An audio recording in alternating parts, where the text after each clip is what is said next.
오늘 읽은 말씀 갈라디아 6장 17절은 유명한 구절이죠.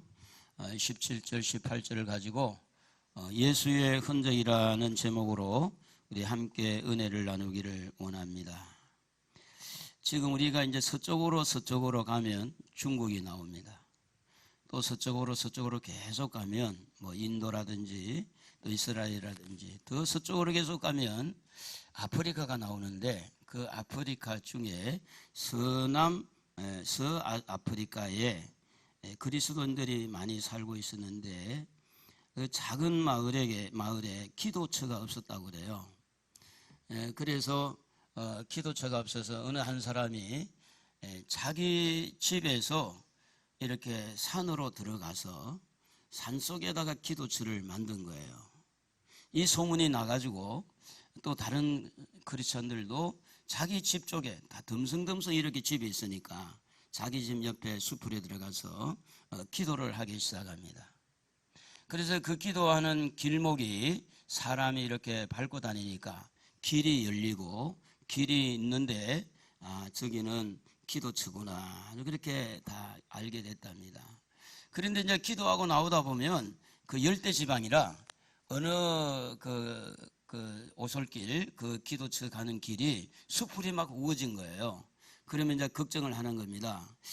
저 집에는 기도가 너무 안 하고 있나 보다. 수풀이 저렇게 우거졌구나. 우리 그리스도인들이 지금까지 살아온 그런 흔적이 있죠. 어떤 모양으로 우리가 지금까지 왔든지 흔적이 있는데, 예수님께서도 이 땅에 오셔서 흔적을 남기고 갔죠. 그래서 마구간에 태어난 것이 이렇게 별표 모양이 있습니다. 별표 모양을 우리가 보면 여기에 예수님이 태어난 장소죠. 그래서 이게 흔적이라고 그래요. 흔적. 그리고 이 별표를 안고 근무를 세우는 것을 우리는 이 베들레헴 예수님 탄생교회라, 그래서 건물을 지은 것이 여기에 나와 있습니다. 그래서 장면을 좀 넘겨봐줘요. 그래서 이 다음 장면을 보면 이 베들레헴 예수님께서 태어난 저 문이 굉장히 작아요. 문이 들어가는 문이 겸손하게 들어가야 된다 그랬어요. 그래서 예수님의 태어난 흔적을 지금도 우리는 확인할 수 있어요.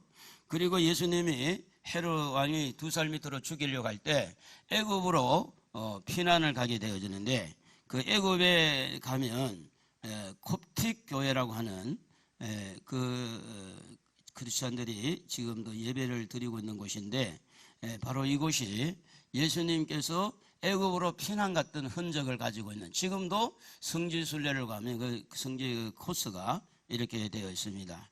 그리고 우리가 너무나 잘 알고 있는 골고다 언덕에서 예수님이 십자가에 이렇게 못 박혀 죽으신 흔적이 있어요. 그래서 이제 예수님이 땅에 오셔서 이렇게 흔적을 남긴 것과 우리와 어떤 관계가 있느냐는 거예요. 우리와. 그래서 십자가에서 여러분의 죄와 허물이 다 용서받는 것은 예수님의 흔적은 헛된 게 아니다. 그 흔적을 통하여서 오늘 우리에게 믿음을 심어주고 또 우리의 허물과 죄를 씻어주시는 줄로 믿습니다. 그리고 우리에게 가장 중요한 흔적은 뭐냐 하면 빈무덤이라고 하는 거죠. 이 빈무덤은 이제 모든 사람의 시신이 있는 무덤이 존재하지만 오직 예수님만 빈무덤이죠. 왜냐? 3일 만에 살아났기 때문에 그렇습니다. 저도 이제 제일 처음에 기와집을 우리 성전으로 삼을 때, 지금 뭐 사진을 우리가 찍어 놓은 게 별로 없는 것 같아요. 제가 보여주지는 못하는데, 이 소사동 넘에 땅은 100평이고 조그마한 기와집을 지은 적이 있습니다. 기와집을 이렇게 구입을 해가지고 그곳에다가 성전을 이렇게 헐어서 벽을 헐고 기둥을 그대로 두고 이렇게 해서 성전을 삼고 예배를 드린 적이 있어요. 그런데 이제 그 지하 공간에 제가 공사를 하다가 어떻게 발을 잘못해가지고 걸려서 넘어졌어요. 아마 92년도인지 제가 모르겠는데, 그래가지고 이제 손바닥에 탁 바닥을 쳤는데, 제가 지금도 이 손가락이, 네 번째 손가락이 이게 지금 인대가 하나 끊어지는데 제대로 이렇게 움직이지를 못해요. 이게 툭툭 이렇게, 그게 흔적이죠, 흔적. 사도 바울도 예수를 믿으면서 흔적을 가지고 있었어요. 그 흔적이 뭐냐면 그 매를 주로 많이 맞았는데, 여러분 사도 바울이 여기에 말하고 있는 그 흔적이라고 하는 것은 스티그마라고 하는 헬라어인데, 이 스티그마라고 하는 헬라어는 종, 노예 이런 사람들에게 표시를 하는, 표시, 인도를 이렇게 찍는다든지, 어떤 뭐 귀고리를 걸게 하든지 코고리를 걸게 하든지, 이제 이렇게 해서 사회로 도망을 치지 못하도록, 혹 도망을 치더라도 누구의 소유인 것이 그게 나와 있으니까 다시 주인이 찾을 수 있는, 그게 바로 흔적이라는 거예요. 흔적. 근데 이제 사도 바울은 내게 예수의 흔적을 가졌다 할 때 그 예수의 흔적이 어떻게 성경에서 나타나느냐 하면, 여러분 한번 성경을 볼 수 있으면 좋겠어요. 고린도후서 11장 24절입니다. 같이 한번 읽어볼까요? 유대인들에게는 40에서 하나 감한 매를 5번 맞았으며 3번 태장으로 맞고 1번 돌로 맞고 3번 파선하고 일주야를 깊은 바다에서 지냈으며 여러 번 여행하면서 강의 위험과 강도의 위험과 동족의 위험과 이방인의 위험과 시내의 위험과 강야의 위험과 바다의 위험과 거지 형제 중에 위험을 당하고 또 수고하며 쓰고 여러 번 자지 못하고 주리며 목마르고 여러 번 굶고 춥고 헐벗었다 그랬어요. 헐벗었노라. 바울에게 있는 흔적들은 뭐 귀걸이도 아니고 또 인도로 이렇게 낙인을 찍어가지고 표시하는 것도 아니고, 그에게 주어진 흔적은 주로 보면 매 맞는 거예요. 매 맞는 거. 40에 한 번 감하는 매를 맞고 태창으로 맞고 죽을 고비를 넘기고 독사에 물리기도 하고, 이렇게 고난을 당한 것이 이 바울에게 흔적이라 그렇게 말합니다. 흔적. 그런데 누구 때문에 고난당했느냐? 예수 때문에 고난당한 거예요. 이 예수님 때문에, 복음 때문에 그가 가지고 있는 그 사명을 감당하는 이 일 때문에 그에게 이런 맞는, 갇히는, 그리고 죽을 고비를 넘기는 그런 흔적을 가졌다고 하는 겁니다. 만약에 그가 복음을 전하지 않았다면 매 맞지도 않죠. 복음을 전하지 않았다면 욕도 안 먹어요. 복음을 전하지 않았다면 누구도 이 바울을 방해하거나 해방하지 않습니다. 그런데 복음을 전하는 것 때문에 매를 맞았고 복음 전하는 것 때문에 이렇게 고통을 당했다고 하는 겁니다. 그렇다면 바울의 진짜 흔적은 뭘까? 매 맞는 것보다, 두들겨 맞는 그런 억울한 일을 당한 것보다 그 가슴 뼛속히 스며들어 있는 하나님의 사랑의 흔적이 그 속에 있었다고 하는 겁니다. 십자가의 그 큰 은혜에 그 십자가의 도가 가슴에, 눈에 보이지 않는 가슴에 흔적이 있었다고 하는 겁니다. 다시 말하면 나 같은 죄인을 이렇게 용서해 주시고, 나 같은 죄인을 하나님의 백성으로 삼아 주시고, 나 같은 죄인을 사도로 불러주신 그 크신 그 은혜의 그 감동이 신비의 세계, 마음의 비에 새겨져 있었다는 겁니다. 겉으로 나와 있는 이 매맞는 흔적보다 가슴에 흐르고 있는 뜨거운 그 주님을 향한 사랑의 흔적이 있었다고 하는 겁니다. 그것은 다메섹에서 일어난 사건을 우리는 잘 아는 겁니다. 오늘 17절에 보면 이후로라는 말이 나옵니다. 이후로. 사도 바울에게 이후와 이전의 삶을 구분한다면 그런 다메섹 사건일 것입니다. 그는 예수를 적극적으로 반대했어요. 서대반이 죽을 때 이 물건을 지켜주면서 서대반 죽기를 원하고 서대반을 죽이는데 동참했던 그 바울입니다. 그런데 다메섹에까지 가서 공문을 가지고 예수 믿는 사람 잡아 죽이려고 갔는데 그 강팍한 바울을 끌어안아 주신 분이 우리 예수님인 줄로 믿습니다. 그를 만나 주셨어요. 그를 품어 주었어요. 누구십니까? 나는 네가 나를 핍박하는, 네가 핍박하는 예수다.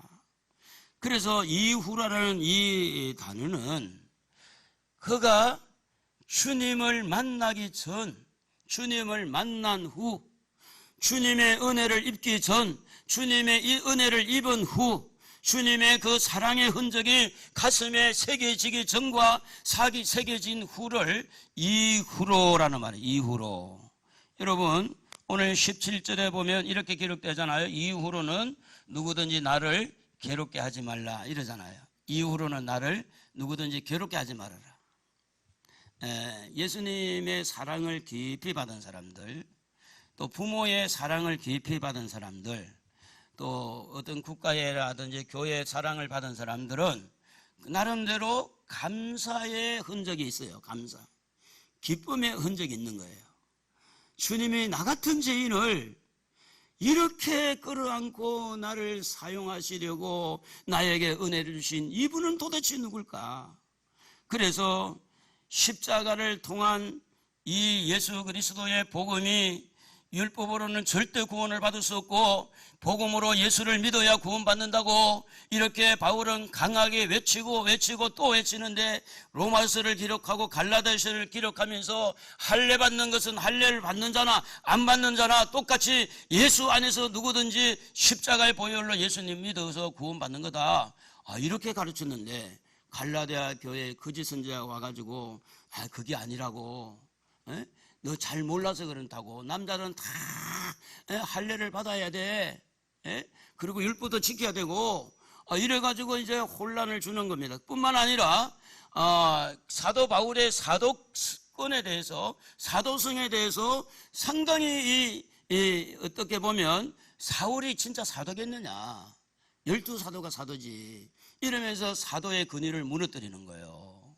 그래서 바울은 이렇게 이야기합니다. 고린도후서에도 보면 너희들이 히브리인이냐 나도 히브리인이다, 너희들이 뭐 아브라함 후손이냐 나도 후손이다, 정신없는 말을 하지 마라, 나는 너희들보다 더 고통당했다 하면서 자기 속마음을 이야기하는 거죠. 그래서 지금 갈라디아 교회 성도들이 할례를 받아야 되고, 갈라디아 교회 성도들이 율법을 지켜야 구원받는다는 이 사실 앞에 바울은 이 부분에서 자기를 어필하는 거예요. 나에게는 예수의 흔적이 있다. 그 예수의 흔적이 뭐냐? 나 같은 죽어야 마땅하고 지옥불에 들어가야 마땅한 나 같은 죄인에게 다메섹에서 나를 만나 주어가지고 그분이 그냥 나를 끌어안아 준 것이다. 그게 그분의 사랑이야. 그래서 이후로 나를 괴롭게 하지 말라. 그가 가지고 있는 사명 감당하는데 내가 그냥 하는 게 아니야.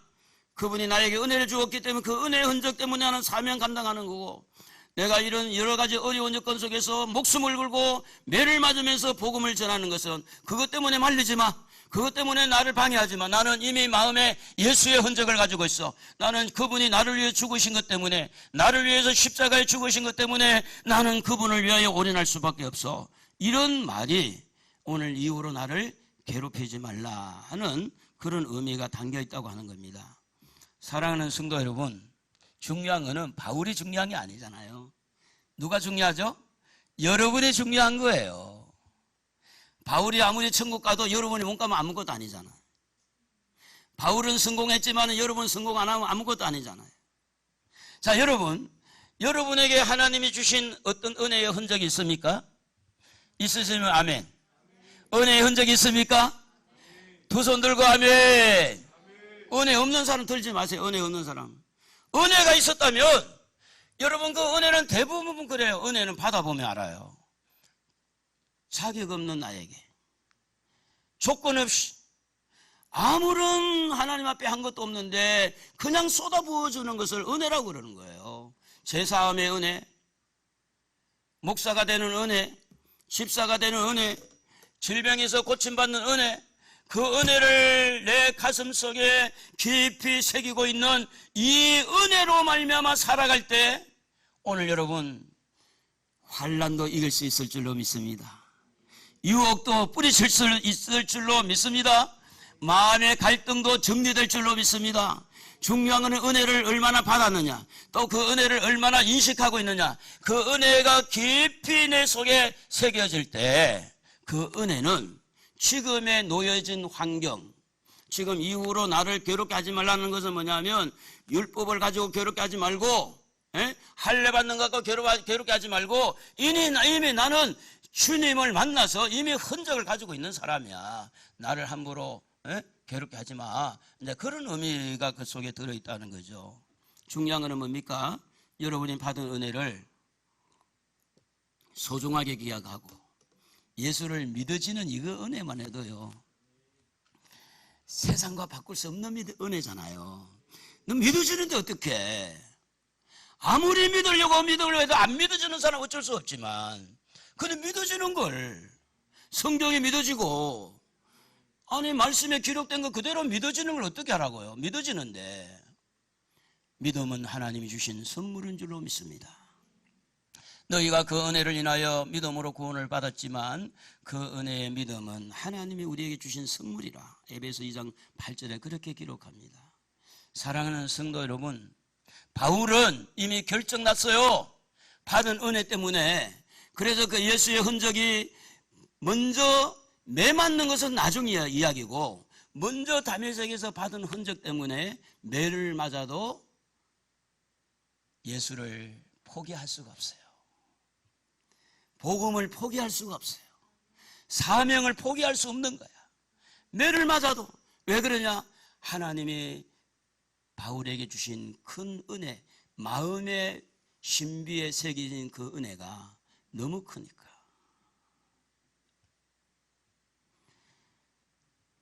그는 용서받을 자격이 없었는데 용서를 받았어요. 그가 무슨 자격이 있어 사도로 부름을 받습니까? 그가 무엇 때문에 무슨 자격이 있어 복음을 전해요? 이 거룩한 복음을.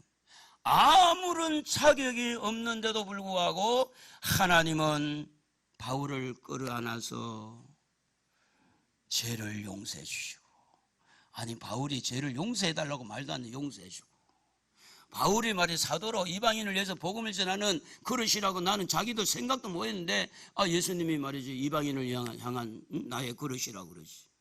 그 큰 은혜가 너무너무 소중했기 때문에 그는 복음을 위해 살 수밖에 없었어요.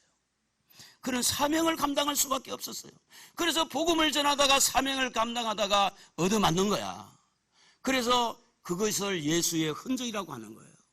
예수님도 십자가 죽으셨는데 나도 예수님을 따라 십자가를 지고 가리라. 나는 가리라, 주의 길을 가리라. 주의 십자가 맞나? 틀렸지? 한번 다시 한번 불러봅시다. 나는 가리라, 주의 길을 가리라. 주의 발자취 따라 나는 가리라. 바울이 매 맞으면서 눈물을 흘리면서 아파서 고통을 당하면서 이 길이 무슨 길인지 알았어요. 주님 따라가는 길이에요. 주님 발자취에, 주님 발자취. 그 흔적이 주님의 발자취를 따라가다가 만들어진 흔적이지 그냥 만들어진 흔적이 아니라는 거죠. 많은 부분에 사람이 편하고 싶어해요. 핍박받는 걸 싫어해요. 욕 얻어먹는 걸 싫어해요. 그러나 바울은 거기에 주내가 살 수가 없었어요. 핍박을 받아도, 내가 인정을 못 받아도 나를 구원해 주신 그 예수를 위해서 주님의 발자취를 나는 따라가겠다 결정한 거예요. 이제 이후로 나를 함부로 괴롭게 하지 말아라. 나는 마음 정했다. 주님 발자취. 한번 다시 한번 불러봅시다. 나는 가리라, 주의 길을 가리라. 오손 들고 주의 발자취 따라 나는 다시 한번 나는 가리라, 주의 길을 가리라. 주의 발자취 따라 나는 가리라. 바울이 나를 괴롭게 하지 말라고 한 것처럼 여러분도 여러분 주변에 일어나고 있는 환난, 유혹, 핍박 어떤 것도 나를 괴롭게 하지 말아라. 나는 예수의 흔적을 가졌다. 그런 용기가 있기를 축복합니다. 그런 은혜가 있기를 축복합니다. 그런 은혜가 있어야 됩니다. 그런 각오, 그런 결정이 있어야 합니다. 그래서 함부로 이제부터 나를 갈등하지 못하게 해라. 어떻게 보면 자기가 자기 자신에게 말한 것 같아요. 이제는 나는 그런 갈등 흔들리지 않는다. 용서받은 흔적이, 사랑받은 흔적이 바울로 하여금 강하게 자기의 길을 찾아서 가게 하는 겁니다. 세상 것으로 갈등 느끼지 않게 해라. 세상의 어떤 이념도 사상도 어떤 물질의 세계도 나를 흔들 수가 없다. 정치, 경제 어떤 것이 있을지라도 나는 그것 때문에 갈등하지 않는다. 이게 뭐냐면 나는 그것 때문에 괴롭게 생각하지 않는다. 세상의 어떤 유혹에도 나는 넘어가지 않는다. 선언하고 있는 거예요. 왜? 바울에게는 예수님의 흔적이 있기 때문입니다. 사랑하는 성도 여러분, 여러분에게도 두 가지 흔적이 있으면 좋겠어요. 하나님께서 여러분에게 주신 은혜의 흔적, 그 은혜의 흔적에 의해서 주님의 복음을 전하고 예수를 만나다가 욕 얻어 먹는 흔적. 아멘 안 하고 욕은 안 얻어 먹고 싶은가 봐. 매 맞는 흔적. 그래서 우리가 선행이 돼야 될 일은 뭐냐면 은혜 받아야 돼요. 할렐루야. 은혜 받아야 돼. 은혜의 흔적이 있어야 이렇게 살아가는 거예요. 지금은 코로나로 인해 가지고 예배 드리는 성도들이 많이 이제 적잖아요. 그러니까 이제 교회적으로도 이제 헌금이 줄고 적자가 나요. 그러면 이것 또한 어떤 어려움이잖아요. 어려운 가운데서도 주님이 원하는 길을 가는 것이 주님이 원하는 거죠. 주님이 원하는 길. 어려운 가운데서도. 교회만 어렵겠습니까? 가정은 다 이렇게 직장과 사업장에 얼마든지 사회적인 요인이 지금 아직은 시작도 안 돼서 시작도. 이제 서서히 2달, 3달 지나고 나면 서서히 드러날 텐데 그런 경제적인 압박 속에서도 여러 가지 어려운 여건 속에서도 하나님께서 나에게 주신 그 은혜로 인하여서 내가 복음을 말하고 사명을 감당하고 끝까지 예배자로 승리할 수 있겠느냐? 오늘 여러분 자기에게 한번 좀 어렵지만 해봐야 돼요. 자기 자신을 보고 이제 나는 갈등하지 않는다. 더 이상 나를 괴롭게 하지 말아라. 나는 예수의 흔적이 있다. 나는 예수님 때문에 난 살아갈 용기가 있다. 나 예수님 때문에 나는 앞으로 희망이 있다. 그래서 여러분 사도 바울은 이런 고백을 했어요. 갈라디아서 6장 14절에 보면 우리 한번 읽어봅시다. 그러나 내게는 우리 주 예수 그리스도의 십자가 외에 결코 자랑할 것이 없으니 그리스도로 말미암아 세상이 나를 대하여 십자가에 못 박히고 내가 또한 세상을 대하여 그러하니라. 고린도전서 16장 22절에 만일 누구든지 주를 사랑하지 아니하면 저주를 받을지어다. 갈라디아 1장 9절에 보면 우리가 전에 말하였거니 내가 지금 다시 말하노니 만일 누구든지 너희가 받은 이 것 외에 다른 복음을 전하면 저주를 받을지어다. 십자가의 도 외에 다른 걸 전하면 저주를 받아라. 십자가 외에 다른 자랑하면 저주를 받아라. 그만큼 이 사도 바울은 십자가의 은혜가 너무너무 소중한 거예요. 너무너무. 사랑하는 성도 여러분, 지금 우리는 한 번도 걸어보지 못한 길을 지금 걷고 있는 중입니다. 우리가 언제 이렇게 마스크를 써봤어요? 마스크 쓰기 위해서 약방에 가서 그렇게 줄을 몇십 분, 1시간 이상, 2시간 기다리면서 언제 그렇게 살아봤어요? 그렇게 살아본 적이 없어요. 뿐만 아니라 지금 코로나로 인해서 우리나라만 이렇게 해결되면 되는 게 아니고 글로벌, 전 세계적으로 문제가 있기 때문에 이 경제가 지금 굉장히 지금 어려워져가는 이런 한 번도 걸어보지 못한 IMF 때도 안 그랬고 2008년도 금융위기 때도 안 그랬습니다. 그런데 한 번도 걸어보지 못한 길을 지금 걸어가야 돼요. 그 위기를 당해서 걸어갈 때도 오늘 여러분에게 하나님이 주신 은혜의 흔적이 강하다면 어떤 사회적인 요인이 때로는 궁색하고 때로는 여러 가지 압박을 당하고 때로는 너무너무 무기력해도 오늘 여러분 바울처럼 더 이상 나를 괴롭게 하지 말아라. 나는 마음을 정했다. 중요한 것은 여러분의 마음이라고 그랬어요.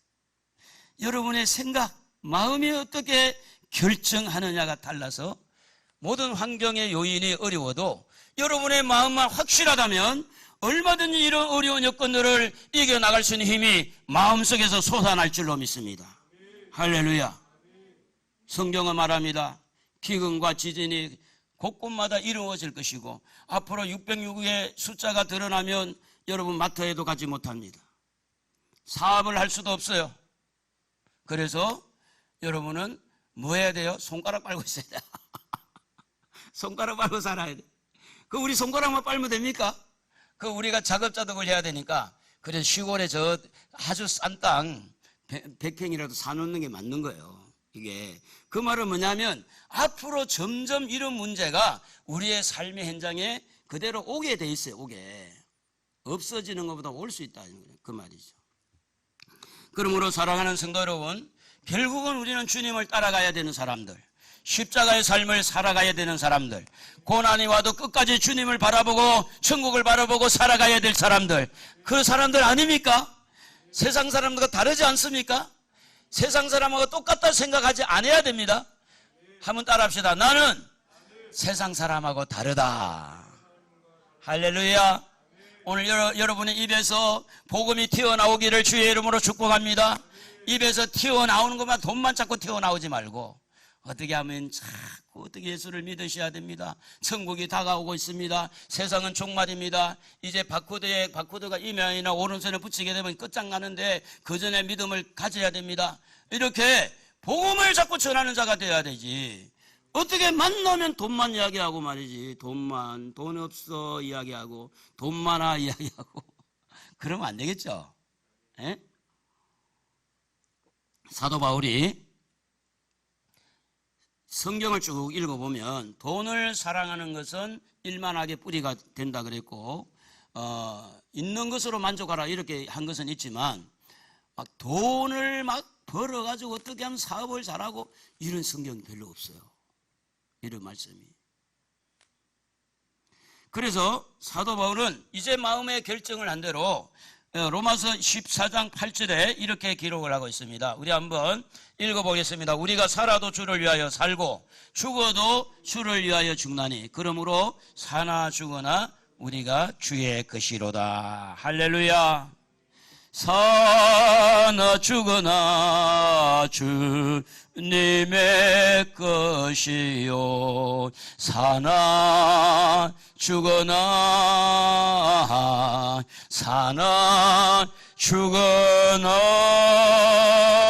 날 위해 피 흘리신 내 주님의 것이요. 사랑하는 성도 여러분, 지금부터 정신을 바짝 차려야 됩니다. 코로나만 정신 차린 게 아니고 이거는 어떻게 보면 끝풀이에요. 끝풀. 코로나도 정신 바짝 차려야 되지만 앞으로 경제가 많이 어려워집니다. 정신 바짝 차려야 됩니다. IMF 때 많은 회사들이 외국 기업으로 넘어갔어요. 지금도 그 영향이 있지만 그런데 그때도 정말 하나님 앞에 그릇을 준비하고 하나님의 축복을 받는 사람은 그때 어마어마하게 축복을 또 받는 사람이 있더라는 거예요. 지금 앞으로 경제가 많이 어려워질 것이고 여러분이 지금 상상을 초월할 정도로 지금 경제가 많이 어려워질 거예요. 어려울 때 준비하세요. 뭘 준비해야 돼요? 감당할 수 있는 힘을 준비해야 되고 하나님 앞에 받을 복을 준비해야 돼요. 기도를 해야 돼요. 기도하면 주님이 역전시킬 수 있는 능력이 있습니다. 기도하면 돼요. 우리는 기도는 안 하고 뭐 자꾸 머리만 쓰려 그래. 그러니까 머리가 아픈 거예요. 기도하면서 머리도 지혜를 써야 되고, 앞으로 다가오는 이런 경제적인 어려움, 또 여러 가지 종교적인 탄압도 더 심해질 것이고, 저는 지금 헌법개헌만 안 갔으면 늘 지금 기도하고 있어요. 헌법개헌만 안 가면 그래도 지금 우리 종교 신앙생활이 더 어려워지지 않겠다. 근데 헌법이 개정이 되면 더 어려워질 수가 있어요. 그러나 그것도 각오하고 긴장을 하고 살펴야 됩니다. 사회주의, 공산주의를 안 갔으면 너무 좋겠지만, 또 가도 예수 믿는 사람은 그 속에서도 우리가 자생을 해야 돼요. 그럴 일이 없다고 생각해야 되지만, 그러나 예수가 우리에게 있기 때문에 예수가 가장 큰 무기인 줄로 믿습니다. 복음이 가장 큰 무기예요. 실망하거나 좌절하지 마시고. 할렐루야. 오늘 우리 속에는 예수의 피가 흐르고 있어요. 예수의 십자가 보혈이 흐르고 있어요. 우리가 얼마 있으면 천국 가 들어갈 거예요. 천국을 바라보고 소망 가운데 땅의 것만 생각하지 말고 이후로는 세상 것으로 나를 더 괴롭히지 말아라. 할렐루야. 정치적으로 경제적으로 좀 어려워도 나를 괴롭게 하지 말아라. 나는 이미 주를 위해서 살기로 생각했다. 주를 위해 죽기로 했다. 이 마음이 여러분이 준비된다면 다가오는 어떤 어려움도 여러분이 끝까지 잘 감당할 줄로 믿습니다. 목사는 기도하고 또 하나님의 어떤 그런 분별을 이렇게 받을 때, 지혜를 받을 때 앞으로 여러분의 삶이 많이 힘들어질 것에 대해서 지금 말씀을 드린 거예요. 힘이 안 들었으면 너무 좋지만 점점 여러분의 삶이 더 100만 원 쓰던 사람이 50만 원 갖고 살면 더 어렵잖아요. 그런 경제적인 어려움, 또 이 예배도 그렇잖아요. 지금 보세요. 코로나로 인해 가지고 예배 분위기가 달라졌잖아요. 예배 이후 한 번 드리는 게 얼마나 소중한지 이번에 알았어요. 우리는 늘상 드리는 예배지만 이렇게 예배 드리는 것이 이렇게 소중할까?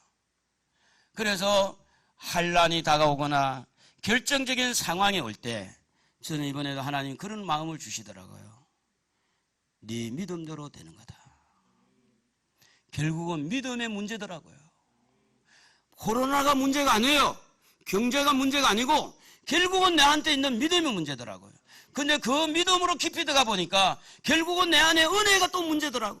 내가 얼마나 하나님 앞에 신비의 은혜를 경험하고 그 은혜가 내 속에 쏟아졌다면 또 다른 행동이 나올 텐데 믿음 안에 들어가 봤더니 결국은 우리가 받은 은혜가 문제구나. 은혜 받을 만한 때 은혜 받기를 주의 이름으로 축복합니다. 할렐루야. 은혜 받을 때 은혜 받아야 돼요. 나중에 막 어떻게 해보려고 안 돼. 은혜가 될 때 계속 은혜가 더 되도록, 기도가 될 때 기도가 계속 되도록, 전도가 될 때 계속 전도가 되도록 이렇게 계속 우리를 잘 관리하셔야 돼요. 오늘 사도 바울은 그렇게 말씀을 합니다. 이후로는 나를 더 이상 괴롭게 하지 말아라. 내 안에 예수의 흔적을 가졌다. 여러분에게도 예수의 흔적이 있는 줄로 믿습니다. 그 흔적을 가지고 이 땅의 어려운 여건 상황 속에서도 승리하는 여러분 되기를 우리 주님의 이름으로 축복합니다. 250